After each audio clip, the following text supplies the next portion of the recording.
Buenas tardes, profesor. Buenas tardes, compañeros en general. El día de hoy vamos a hablarle acerca de la crisis de los 80.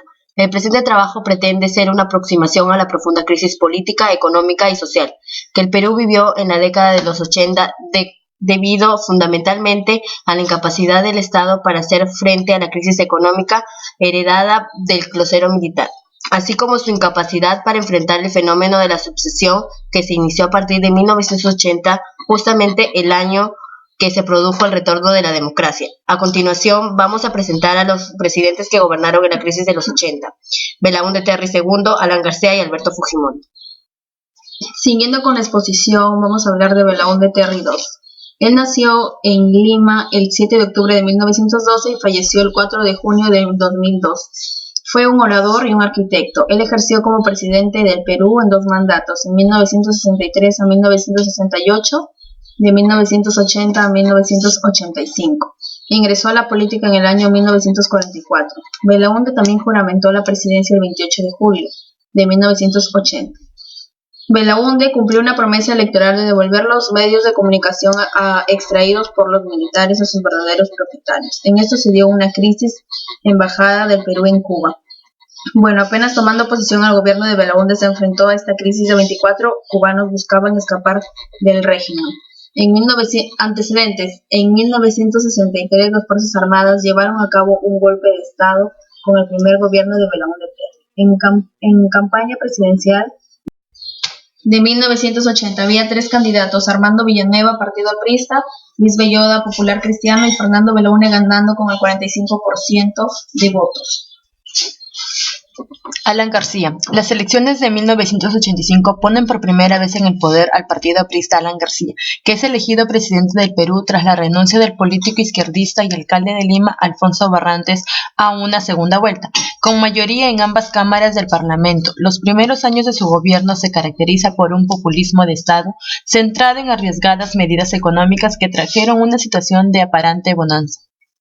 Básicamente, se dedicó a subsidiar desde el pan hasta la gasolina, pasando por materiales de construcción y demás, aunque está claro que Belaúnde fue una persona malvada y antidemocrática.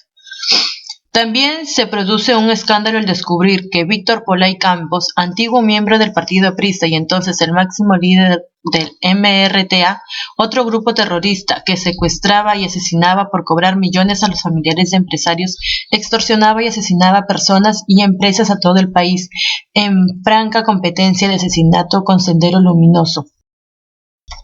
Escapa de prisión junto a miembros de la cúpula de dicho grupo terrorista.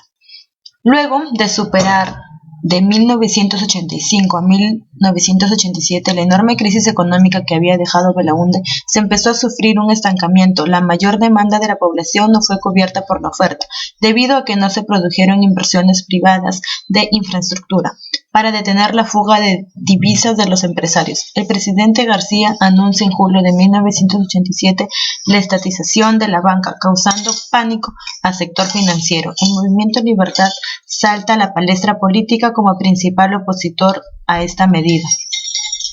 Inmediatamente el Perú entra en una grave crisis económica que lleva a una hiperinflación histórica en este país, la cuarta más alta del mundo, y al empobrecimiento de todos los sectores de la población, así como el colapso de los servicios públicos.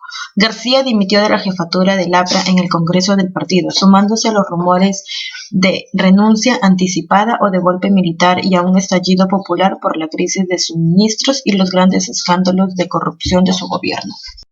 El gobierno de Alberto Fujimori tuvo un régimen autoritario. La década del Fujimorismo, principales medidas. Se dieron medidas económicas como las privatizaciones, el retiro de subsidios, el reordenamiento, la recaudación fiscal, reinicios de pagos a los bancos internacionales.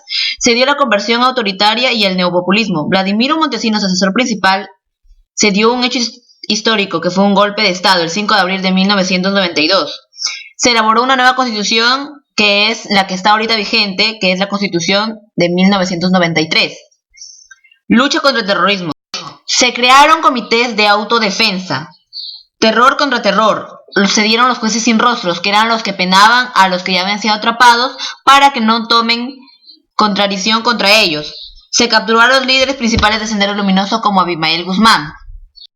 Operación Chavín de Guantar. El MRTA el 17 de diciembre tomó la resistencia del embajador de Japón, movimiento liderado por Víctor Polay Campos, la resistencia de la sociedad civil, la marcha de los Cuatro Suyos, convocado por Alejandro Toledo. La caída del régimen, tras fuga de congresistas que se pasaron del partido fujimorista, en el 2000 el Frente Independiente Moralizador mostró un video de Vladimiro Montesinos, conocido como los Vladivideos. Puso en descubierto al gobierno corrupto. Vladivideo muestra a Montesinos sobornando al propietario de un canal de televisión. Vladimiro Montesinos huyó del país 2 veces.